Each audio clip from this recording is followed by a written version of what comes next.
السلام علیکم ورحمۃ اللہ وبرکاتہ۔ سیرت النبی کی ویڈیوز کا سلسلہ ابھی جاری ہے، اور آج کا جو ٹاپک ہے نرالی شان کا مالک، یعنی یہ ویڈیو حضرت محمد صلی اللہ علیہ وآلہ وسلم کے نرالی شان کے متعلق ہے۔ حضرت آمنہ کے انتقال کے بعد 5 دن بعد ایمن آپ کو لے کر مکہ پہنچی۔ آپ کو عبداللہ کے حوالے کیا۔ آپ کے یتیم ہو جانے کا انہیں اتنا صدمہ تھا کہ بیٹے کی وفات پر بھی اتنا نہیں ہوا تھا۔ عبد المطلب کے لیے کعبہ کے سائے میں ایک قالین بچھایا جاتا تھا، وہ اس پر بیٹھا کرتے تھے۔ ان کا احترام اس قدر تھا کہ کوئی اور اس قالین پر بیٹھتا نہیں تھا، چنانچہ ان کے بیٹے اور قریش کے سردار اس قالین کے چاروں طرف بیٹھتے تھے، لیکن رسول اللہ صلی اللہ علیہ وآلہ وسلم وہاں تشریف لاتے تو سیدھے اس قالین پر جا بیٹھتے۔ اس وقت آپ ایک تندرست لڑکے تھے۔ آپ کی عمر 9 سال کے قریب ہو چلی تھی۔ آپ کے جد شاہ عبد المطلب کے ادب کی وجہ سے آپ کو اس قالین سے ہٹانا چاہتے تو عبد المطلب کہتے، میرے بیٹے کو چھوڑ دو، اللہ کی قسم یہ بہت شان والا ہے۔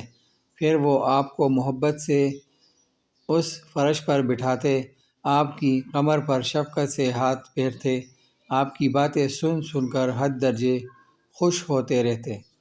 کبھی وہ دوسروں سے کہتے، میرے بیٹے کو یہی بیٹھنے دو، اسے خود بھی احساس ہے کہ اس کی بڑی شان ہے، اور میری آرزو ہے یہ اتنا بلند رتبہ پائے جو کسی عرب کو اس سے پہلے حاصل نہ ہوا ہو اور نہ بعد میں کسی کو حاصل ہو سکے۔ ایک بار انہوں نے یہ الفاظ کہے، میرے بیٹے کو چھوڑ دو، اس کے مزاج میں طبعی طور پر بلندی ہے، اس کی شان نرالی ہوگی۔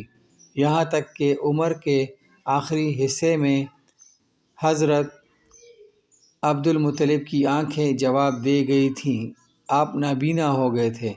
ایسی حالت میں ایک روز وہ اس قالین پر بیٹھے تھے کہ آپ تشریف لے آئے اور سیدھے اس قالین پر جا پہنچے۔ ایک شخص نے آپ کو قالین سے کھینچ لیا، اس پر آپ رونے لگے۔ آپ کے رونے کی آواز سن کر عبد المطلب بے چین ہوئے اور بولے، میرا بیٹا کیوں رو رہا ہے؟ وہ بولے، آپ کے قالین پر بیٹھنا چاہتا ہے، ہم نے اسے قالین سے اتار دیا ہے۔ یہ سن کر عبد المطلب نے کہا، میرے بیٹے کو قالین پر ہی بٹھا دو، یہ اپنا رتبہ پہچانتا ہے۔ میری دعا ہے کہ یہ اس رتبے کو پہنچے جو اس سے پہلے کسی عرب کو نہ ملا ہو اور نہ اس کے بعد اس کو ملے۔ اس کے بعد پھر کسی نے آپ کو قالین پر بیٹھنے سے نہیں روکا۔ ایک روز بنو مدلج کے کچھ لوگ حضرت عبد المطلب سے ملنے کے لیے آئے۔ ان کے پاس اس وقت آپ صلی اللہ علیہ وسلم بھی تشریف فرما تھے۔ بنو مدلج کے لوگوں نے آپ کو دیکھا۔ یہ لوگ قیافہ شناس تھے۔ آدمی کا چہرہ دیکھ کر اس کے مستقبل کے بارے میں اندازے بیان کرتے تھے۔ انہوں نے عبد المطلب سے کہا، اس بچے کی حفاظت کریں، اس لیے کہ مقام ابراہیم پر جو حضرت ابراہیم علیہ السلام کے قدم کا نشان ہے، اس بچے کے پاؤں کا نشان بالکل اس نشان سے ملتا جلتا ہے۔ اس قدر مشابہت ہم نے کسی اور کے پاؤں کے نشان میں نہیں دیکھی۔ ہمارا خیال ہے یہ بچہ نرالی شان کا مالک ہوگا، اس لیے اس کی حفاظت کریں۔ مقام ابراہیم خانہ کعبہ میں وہ پتھر ہے جس پر حضرت ابراہیم علیہ السلام کعبہ کی تعمیر کے وقت کھڑے ہوئے تھے۔ معجزے کے طور پر اس پتھر پر ابراہیم علیہ السلام کے پیروں کے نشان پڑ گئے تھے۔ لوگ اس پتھر کی زیارت کرتے ہیں۔ یہی مقام ابراہیم ہے۔ چونکہ آپ حضرت ابراہیم علیہ السلام کی نسل سے ہیں، اس لیے ان کے پاؤں کی مشابہت آپ میں ہونا قدرتی بات تھی۔ ایک روز حضرت عبد المطلب خانہ کعبہ میں حجر اسود کے پاس بیٹھے ہوئے تھے، ایسے میں ان کے پاس نجران کے عیسائی آ گئے۔ ان میں ایک پادری بھی تھا۔ اس پادری نے عبد المطلب سے کہا، ہماری کتابوں میں ایک ایسے نبی کی علامات ہیں جو اسماعیل علیہ السلام کی اولاد میں ہونا باقی ہے۔ یہ شہر اس کی جائے پیدائش ہوگا، اس کی یہ نشانیاں ہوں گی۔ ابھی یہ بات ہو رہی تھی کہ کوئی شخص آپ کو لے کر وہاں آ پہنچا۔ پادری کی نظر جوں ہی آپ پر پڑی، وہ چونک اٹھا۔ آپ کی آنکھوں، کمر اور پیروں کو دیکھ کر وہ چلا اٹھا، وہ نبی یہی ہے، یہ تمہارے کیا لگتے ہیں؟ عبد المطلب بولے، یہ میرے بیٹے ہیں۔ اس پر وہ پادری بولا، اوہو، تب تو یہ وہ نہیں، اس لیے کہ ہماری کتابوں میں لکھا ہے کہ اس کے والد کا انتقال اس کی پیدائش سے پہلے ہو جائے گا۔ یہ سن کر عبد المطلب بولے، یہ دراصل میرا پوتا ہے، اس کے باپ کا انتقال اس وقت ہو گیا تھا جب یہ پیدا بھی نہیں ہوا تھا۔ اس پر پادری بولا، ہاں، یہ بات ہوئی نا، آپ اس کی پوری طرح حفاظت کریں۔ عبد المطلب کی آپ سے محبت کا یہ عالم تھا کہ کھانا کھانے بیٹھتے تو کہتے، میرے بیٹے کو لے آؤ۔ آپ تشریف لاتے تو عبد المطلب آپ کو اپنے پاس بٹھاتے، آپ کو اپنے ساتھ کھلاتے۔ بہت زیادہ عمر والے ایک صحابی حیدہ بن معاویہ رضی اللہ تعالیٰ عنہ کہتے ہیں، میں ایک مرتبہ اسلام سے پہلے جاہلیت کے زمانے میں حج کے لیے مکہ معظمہ گیا۔ وہاں بیت اللہ کا طواف کر رہا تھا۔ میں نے ایک ایسے شخص کو دیکھا جو بہت بوڑھا اور بہت لمبے قد کا تھا۔ وہ بیت اللہ کا طواف کر رہا تھا اور کہہ رہا تھا، اے میرے پروردگار، میری سواری کو محمد کی طرف پھیر دے اور اسے میرا دست بازو بنا دے۔ میں نے اس بوڑھے کو جب یہ شعر پڑھتے سنا تو لوگوں سے پوچھا، یہ کون ہے؟ لوگوں نے بتایا، یہ عبد المطلب بن ہاشم ہیں۔ انہوں نے اپنے پوتے کو اپنے ایک اونٹ کی تلاش میں بھیجا ہے، وہ اونٹ گم ہو گیا ہے، اور وہ پوتا ایسا ہے جب بھی کسی گمشدہ چیز کی تلاش میں اسے بھیجا جاتا ہے تو وہ چیز لے کر ہی آتا ہے۔ پوتے سے پہلے یہ اپنے بیٹوں کو اس اونٹ کی تلاش میں بھیج چکے ہیں، لیکن وہ ناکام لوٹ آئے ہیں۔ اب چونکہ پوتے کو گئے ہوئے دیر ہو گئی ہے، اس لیے پریشان ہیں اور دعا مانگ رہے ہیں۔ تھوڑی سی دیر گزری تھی کہ میں نے دیکھا کہ آپ صلی اللہ علیہ وآلہ وسلم اونٹ کو لیے تشریف لا رہے ہیں۔ عبد المطلب نے آپ کو دیکھ کر کہا، میرے بیٹے، میں تمہارے لیے اس قدر فکر مند ہو گیا تھا کہ شاید اس کا اثر کبھی میرے دل سے نہ جائے۔ عبد المطلب کی بیوی کا نام رقیہ بنت ابو سیفی تھا۔ وہ کہتی ہیں، قریش کئی سال سے سخت قحط سالی کا شکار تھے، بارشیں بالکل بند تھیں، سب لوگ پریشان تھے۔ اسی زمانے میں نے ایک خواب دیکھا۔ کوئی شخص خواب میں کہہ رہا تھا، اے قریش کے لوگو، تم میں سے ایک نبی ظاہر ہونے والا ہے، اس کے ظہور کا وقت آ گیا ہے، اس کے ذریعے تمہیں زندگی ملے گی، یعنی خوب بارشیں ہوں گی، سرسبزی اور شادابی ہوگی۔ تم اپنے لوگوں میں سے ایک ایسا شخص تلاش کرو جو لمبے قد کا ہو، گورے رنگ کا ہو، اس کی پلکیں گھنی ہوں، بھویں اور ابرو ملے ہوئے ہوں۔ وہ شخص اپنی تمام اولاد کے ساتھ نکلے اور تم میں سے ہر خاندان کا ایک آدمی نکلے، سب پاک صاف ہوں اور خوشبو لگائیں۔ وہ حجر اسود کو بوسہ دیں، پھر سب جبل ابو قیس پر چڑھ جائیں۔ پھر وہ شخص جس کا حلیہ بتایا گیا ہے آگے بڑھے اور بارش کی دعا مانگے، اور تم سب آمین کہو تو بارش ہو جائے گی۔ صبح ہوئی تو رقیقہ نے اپنا یہ خواب قریش سے بیان کیا۔ انہوں نے ان نشانیوں کو تلاش کیا تو سب کی سب نشانیاں انہیں عبد المطلب میں مل گئیں۔ چنانچہ سب ان کے پاس جمع ہوئے، ہر خاندان سے ایک آدمی آیا، ان سب نے شرائط پوری کی۔ اس کے بعد سب ابو قیس پہاڑ پر چڑھ گئے۔ ان میں نبی کریم صلی اللہ علیہ وآلہ وسلم بھی تھے۔ آپ اس وقت نوعمر تھے۔ پھر عبد المطلب آگے بڑھے اور انہوں نے یوں دعا کی: اے اللہ، یہ سب تیرے غلام ہیں، تیرے غلاموں کی اولاد ہیں، تیری باندیاں ہیں اور تیری باندیوں کی اولاد ہیں۔ ہم پر جو برا وقت آ پڑا ہے تو دیکھ رہا ہے، ہم مسلسل قحط سالی کا شکار ہیں۔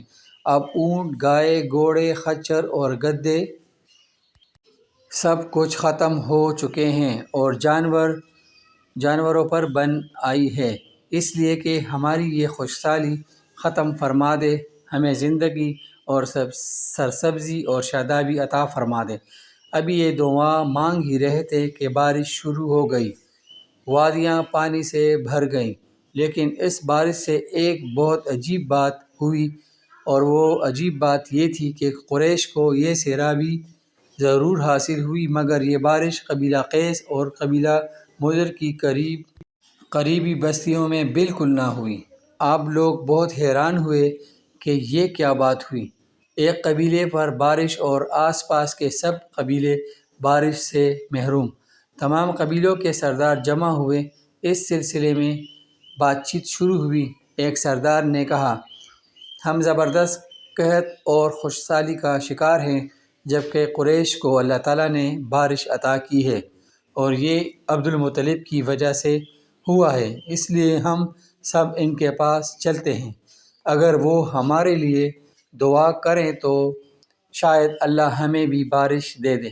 یہ مشورہ سب کو پسند آیا، چنانچہ یہ لوگ مکہ معظمہ میں آئے اور عبد المطلب سے ملے، انہیں سلام کیا، پھر ان سے کہا: اے عبد المطلب، ہم کئی سال سے خشک سالی کے شکار ہیں، ہمیں آپ کی برکت کے بارے میں معلوم ہوا ہے، اس لیے مہربانی فرما کر آپ ہمارے لیے دعا کریں، اس لیے کہ اللہ نے آپ کی دعا سے قریش کو بارش عطا کی ہے۔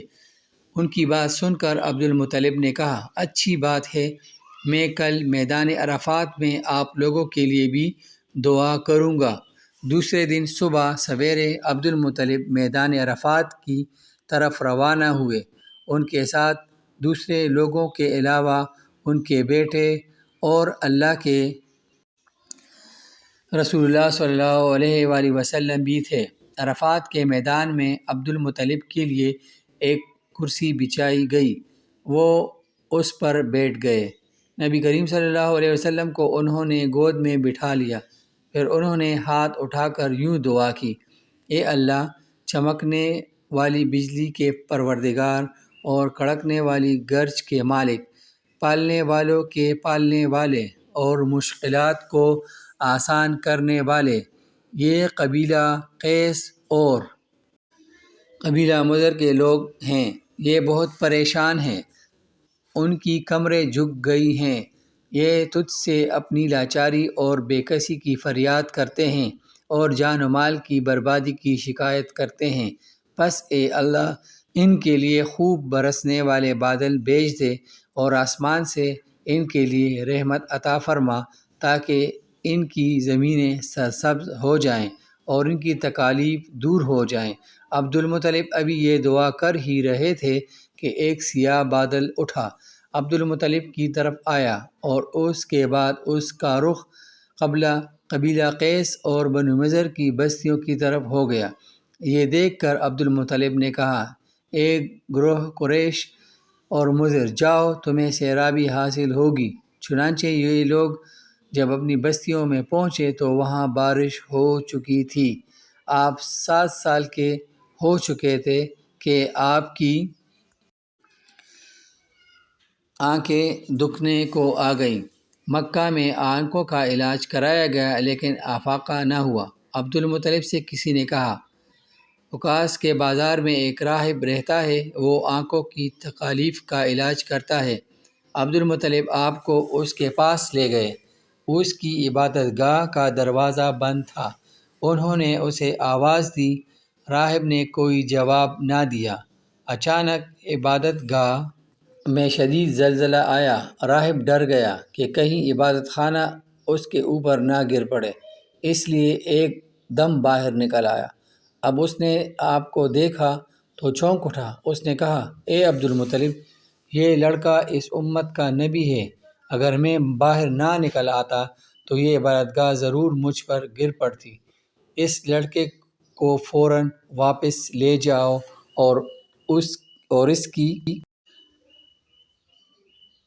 حفاظت کرو، کہیں یہودیوں یا عیسائیوں میں سے کوئی اسے قتل نہ کر دے۔ پھر اس نے کہا، اور رہی بات ان کی آنکھوں کی، تو آنکھوں کی دوا تو خود ان کے پاس موجود ہے۔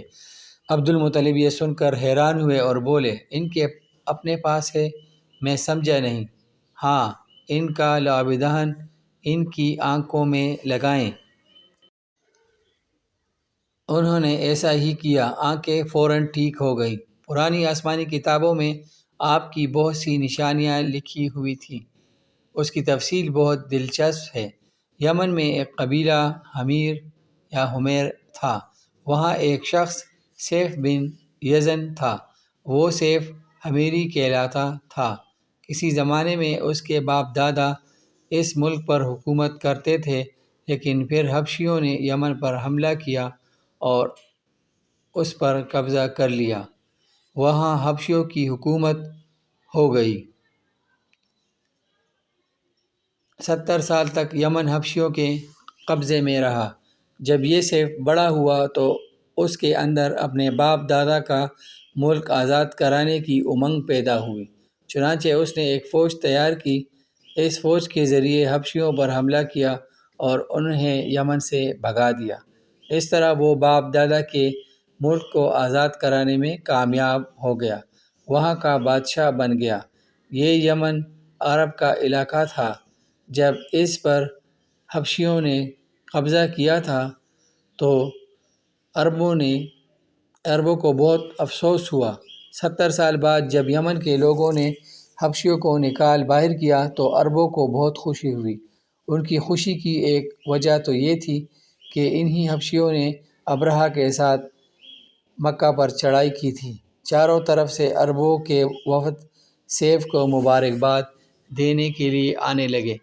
قریش کا بھی ایک وفد مبارکباد دینے کے لیے گیا۔ اس وفد کے سردار عبد المطلب تھے۔ یہ وفد جب یمن پہنچا تو سیف اپنے محل میں تھا۔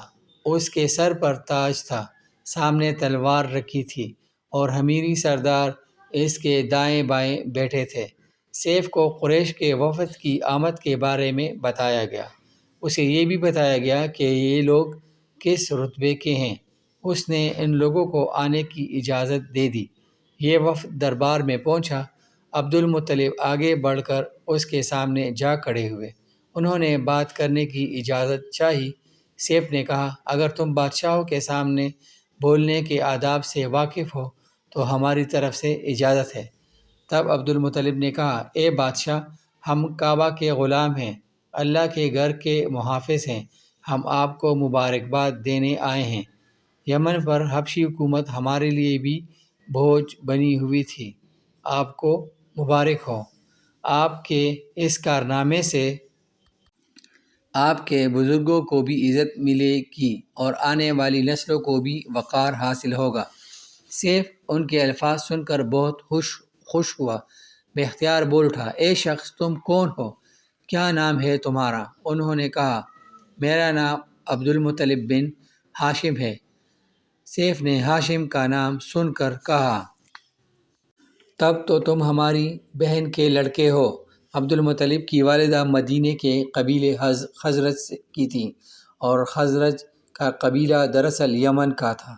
اس لیے سیف نے ہاشم کا نام سن کر کہا، تب تو تم ہماری بہن کے لڑکے ہو۔ پھر اس نے کہا، ہم آپ سب کو خوش آمدید کہتے ہیں، آپ کے جذبات کی قدر کرتے ہیں۔ اس کے بعد قریش کے وفد کو سرکاری مہمان خانے میں ٹھہرا دیا گیا۔ ان کی خوب خاطر مدارات کی گئی، یہاں تک کہ 1 ماہ گزر گیا۔ 1 ماہ کی مہمان نوازی کے بعد سیف نے انہیں بلایا۔ عبد المطلب کو اپنے پاس بلا کر اس نے کہا، اے عبد المطلب، میں اپنے علم کے پوشیدہ رازوں میں سے ایک راز تمہیں بتا رہا ہوں۔ تمہارے علاوہ کوئی اور ہوتا تو میں ہرگز نہ بتاتا۔ تم اس راز کو اس وقت تک راز ہی رکھنا جب تک کہ خود اللہ تعالیٰ اس راز کو ظاہر نہ فرما دے۔ ہمارے پاس ایک پوشیدہ کتاب ہے، وہ پوشیدہ رازوں کا ایک خزانہ ہے، ہم دوسروں سے اس کو چھپا کر رکھتے ہیں۔ میں نے اس کتاب میں ایک بہت عظیم الشان خبر اور ایک بڑے خطرے کے بارے میں پڑھ لیا ہے، اور وہ آپ کے بارے میں ہے۔ عبد المطلب یہ باتیں سن کر حد درجے حیرت زدہ ہوئے اور پکار اٹھے، میں سمجھا نہیں، آپ کہنا کیا چاہتے ہیں؟ سنو عبد المطلب، جب تہامہ کی وادی یعنی مکہ میں ایسا بچہ پیدا ہو جس کے دونوں کندھوں کے درمیان بالوں کا گچھا یعنی مہر نبوت ہو، تو اسے امامت اور سرداری حاصل ہوگی، اور اس کی وجہ سے تمہیں قیامت تک کے لیے اعزاز ملے گا، عزت ملے گی۔ عبد المطلب نے یہ سن کر کہا، اے بادشاہ، اللہ کرے آپ کو بھی ایسی خوشبختی میسر آئے۔ آپ کی ہیبت مجھے روک رہی ہے، ورنہ میں آپ سے پوچھتا کہ اس بچے کا زمانہ کب ہوگا۔ بادشاہ نے جواب میں کہا، یہی اس کا زمانہ ہے، وہ اسی زمانے میں پیدا ہوگا یا پیدا ہو چکا ہے۔ اسی کا نام محمد ہوگا۔ اس کی والدہ کا انتقال ہو جائے گا، اس کے دادا اور چچا اس کی پرورش کریں گے۔ ہم بھی اس کے آرزومند رہیں کہ وہ بچہ ہمارے ہاں پیدا ہو۔ اللہ تعالیٰ اسے کھلے عام ظاہر فرمائے گا، اور اس کے لیے ہم میں سے یعنی مدینے کے قبیلے خزرج میں اس نبی کے مددگار بنائے گا۔ ہم میں سے اس نے اس لیے کہا کہ خزرج اصل میں یمن کے لوگ تھے، ان کے ذریعے اس نبی کے خاندانوں اور قبیلے والوں کو عزت حاصل ہوگی، اور ان کے ذریعے اس کے دشمنوں کو ذلت ملے گی، اور ان کے ذریعے وہ تمام لوگوں سے مقابلہ کرے گا، اور ان کے ذریعے زمین کے اہم علاقے فتح ہو جائیں گے۔ وہ نبی رحمان کی عبادت کرے گا، شیطان کو دھمکائے گا، آتش کدوں کو ٹھنڈا کرے گا یعنی آگ کے پجاریوں کو مٹھائے گا، بتوں کو توڑ ڈالے گا۔ اس کی ہر بات آخری فرمان ہوگی، اس کے احکامات انصاف والے ہوں گے۔ وہ نیک کاموں کا حکم دے گا، خود بھی ان پر عمل کرے گا، برائیوں سے روکے گا، ان کو مٹا ڈالے گا۔ عبد المطلب نے سیف بن یزن کو دعا دی، پھر کہا، کچھ اور تفصیل بیان کریں۔ بات ڈھگی چھپی ہے اور علامتیں پوشیدہ ہیں، مگر اے عبد المطلب، اس میں شبہ نہیں کہ تم اس کے دادا ہو۔ عبد المطلب یہ سن کر فوراً سجدے میں گر گئے، اور پھر سیف نے ان سے کہا، اپنا سر اٹھاؤ، اپنی پیشانی اونچی کر لو، اور مجھے بتاؤ جو کچھ میں نے تم سے کہا ہے، کیا تم نے ان میں سے کوئی علامت اپنے ہاتھ دیکھی ہے؟ اس پر عبد المطلب نے کہا، ہاں، میرا ایک بیٹا تھا، میں اسے بہت چاہتا تھا۔ میں نے ایک شریف اور معزز لڑکی آمنہ بنت وہب عبد المناف سے ان کی شادی کر دی۔ وہ میری قوم کے انتہائی باعزت خاندان سے تھی۔ اس سے میرے بیٹے کے ہاں ایک لڑکا پیدا ہوا، میں نے اس کا نام محمد رکھا۔ اس بچے کا باپ اور ماں دونوں فوت ہو چکے ہیں، اب میں اور اس کا چچا ابو طالب اس کی دیکھ بھال کرتے ہیں۔ اب سیف نے ان سے کہا، میں نے تمہیں جو کچھ بتایا ہے وہ واقعہ اس طرح ہے، اب تم اپنے پوتے کی حفاظت کرو، اسے یہودیوں سے بچائے رکھو، اس لیے کہ وہ اس کے دشمن ہیں۔ یہ اور بات ہے کہ اللہ تعالیٰ ہرگز ان لوگوں کو ان پر قابو پانے نہیں دے گا، اور میں نے جو کچھ آپ کو بتایا ہے اس کا اپنے قبیلے والوں سے ذکر نہ کرنا۔ مجھے ڈر ہے کہ ان باتوں کی وجہ سے ان لوگوں میں حسد اور جلن نہ پیدا ہو جائے۔ یہ لوگ سوچ سکتے ہیں یہ عزت اور بلندی آخر انہیں کیوں ملنے والی ہے؟ یہ لوگ ان کے راستے میں رکاوٹیں کھڑی کریں گے۔ اگر یہ لوگ اس وقت تک زندہ نہ رہے تو ان کی اولادیں یہ کام کریں گی۔ اگر مجھے یہ معلوم نہ ہوتا کہ اس نبی کے ظہور سے پہلے ہی موت آ لے گی تو میں اپنے اونٹوں اور قافلے کے ساتھ روانہ ہوتا اور ان کی سلطنت کے مرکز یثرب پہنچتا، کیونکہ میں اس کتاب میں یہ بات پاتا ہوں کہ شہر یثرب ان کی سلطنت کا مرکز ہوگا، ان کی طاقت کا سرچشمہ ہوگا، ان کی مدد اور نصرت کا ٹھکانہ ہوگا اور ان کی وفات کی جگہ ہوگی، اور انہیں دفن بھی یہیں کیا جائے گا۔ اور ہماری کتاب پچھلے علوم سے بھری پڑی ہے۔ مجھے پتہ ہے اگر میں اس وقت ان کی عظمت کا اعلان کروں تو خود ان کے لیے اور میرے لیے خطرات پیدا ہو جائیں گے۔ یہ ڈر نہ ہوتا تو میں اسی وقت ان کے بارے میں یہ تمام باتیں سب کو بتا دیتا، عربوں کے سامنے ان کی سربلندی اور اونچے رتبے کی داستانیں سنا دیتا، لیکن میں نے یہ راز تمہیں بتایا ہے، تمہارے ساتھیوں میں سے بھی کسی کو نہیں بتایا۔ اس کے بعد اس نے عبد المطلب کے ساتھیوں کو بلایا، ان میں سے ہر ایک کو 10 حبشی غلام، 10 حبشی باندیاں اور دھاری دار یمنی چادریں، بڑی مقدار میں سونا چاندی، 100 اونٹ اور عنبر کے بڑے ڈبے دیے۔ پھر عبد المطلب کو اس سے 10 گنا زیادہ دیا اور بولا، سال گزرنے پر میرے پاس ان کی خبر لے کر آنا اور ان کے حالات بتانا۔ سال گزرنے سے پہلے ہی اس بادشاہ کا انتقال ہو گیا۔ عبد المطلب اکثر اس بادشاہ کا ذکر کیا کرتے تھے۔ آپ کی عمر 8 سال کی ہوئی تو عبد المطلب کا انتقال ہو گیا۔ اس طرح ایک عظیم سرپرست کا ساتھ چھوٹ گیا۔ اس وقت عبد المطلب کی عمر 95 سال تھی۔ تاریخ کی بعض کتابوں میں ان کی عمر اس سے بھی زیادہ لکھی ہے۔ جس وقت عبد المطلب کا انتقال ہوا آپ ان کی چارپائی کے پاس موجود تھے۔ آپ رونے لگے۔ عبد المطلب کو عجون کے مقام پر ان کے دادا قصی کے پاس دفن کیا گیا۔ مرنے سے پہلے انہوں نے نبی کریم صلی اللہ علیہ وآلہ وسلم کو اپنے بیٹے ابو طالب کے حوالے کیا۔ اب ابو طالب آپ کے نگران ہوئے۔ انہیں بھی آپ سے بے تحاشا محبت ہو گئی۔ ان کے بھائی عباس اور زبیر بھی آپ کا بہت خیال رکھتے تھے۔ پھر زبیر بھی انتقال کر گئے اور تو آپ کی نگرانی آپ کے چچا ابو طالب ہی کرتے رہے۔ انہیں بھی نبی کریم صلی اللہ علیہ وسلم سے بہت محبت تھی۔ جب انہوں نے آپ کی برکات دیکھی، معجزے دیکھے، تو ان کی محبت میں اور اضافہ ہو گیا۔ یہ مالی اعتبار سے کمزور تھے۔ 2 وقت سارے گھرانے کو پیٹ بھر کر کھانا نہیں ملتا تھا، لیکن جب نبی کریم صلی اللہ علیہ وآلہ وسلم ان کے ساتھ کھانا کھاتے تو تھوڑا کھانا بھی ان سب کے لیے کافی ہو جاتا، سب کے پیٹ بھر جاتے۔ اس لیے جب دوپہر یا رات کے کھانے کا وقت ہوتا تو اور سب دسترخوان پر بیٹھتے تو ابو طالب ان سے کہتے، ابھی کھانا شروع نہ کرو، میرا بیٹا آ جائے پھر شروع کرنا۔ پھر آپ صلی اللہ علیہ وسلم تشریف لے آتے اور ان کے ساتھ بیٹھ جاتے۔ آپ کی برکت اس طرح ظاہر ہوتی کہ سب کے سیر ہونے کے بعد بھی کھانا بچ جاتا۔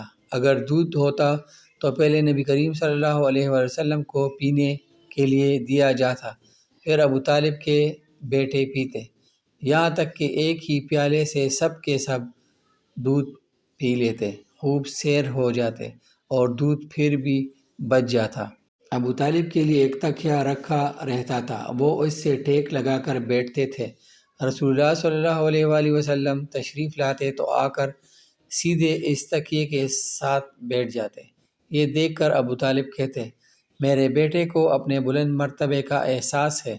ایک بار مکہ میں قحط پڑ گیا، بارش بالکل نہ ہوئی، لوگ ایک دوسرے سے کہتے تھے لات اور عزا سے بارش کی دعا کرو، کچھ کہتے تھے تیسرے بڑے بت منات پر بھروسہ کرو۔ اس دوران ایک بوڑھے نے کہا، تم حق اور سچائی سے بھاگ رہے ہو، تم میں ابراہیم اور اسماعیل علیہ السلام کی نشانی موجود ہے، تم اسے چھوڑ کر غلط راستے پر کیوں جا رہے ہو؟ اس پر لوگوں نے اس سے کہا، کیا آپ کی مراد ابو طالب سے ہے؟ اس نے جواب میں کہا، ہاں، میں یہی کہنا چاہتا ہوں۔ اب سب لوگ ابو طالب کے گھر کی طرف چلے۔ وہاں پہنچ کر انہوں نے دروازے پر دستک دی تو ایک خوبصورت آدمی باہر آیا۔ اس نے تہبند لپیٹ رکھا تھا۔ سب لوگ اس کی طرف بڑھے اور بولے، اے ابو طالب، وادی میں قحط پڑا ہے، بچے بھوکے مر رہے ہیں، اس لیے آؤ اور ہمارے لیے بارش کی دعا کرو۔ چنانچہ ابو طالب باہر آئے، ان کے ساتھ رسول اللہ صلی اللہ علیہ وسلم بھی تھے۔ آپ ایسے لگ رہے جیسے اندھیرے میں سورج نکل آیا ہو۔ ابو طالب کے ساتھ اور بھی بچے تھے، لیکن انہوں نے آپ ہی کا بازو پکڑا ہوا تھا۔ اس کے بعد ابو طالب نے آپ کی انگلی پکڑ کر کعبے کا طواف کیا۔ یہ طواف کر رہے تھے اور دوسرے لوگ آسمان کی طرف نظر اٹھا اٹھا کر دیکھ رہے تھے، جہاں بادل کا ایک ٹکڑا بھی نہیں تھا۔ لیکن پھر اچانک ہر طرف سے بادل گھر گھر آنے لگے۔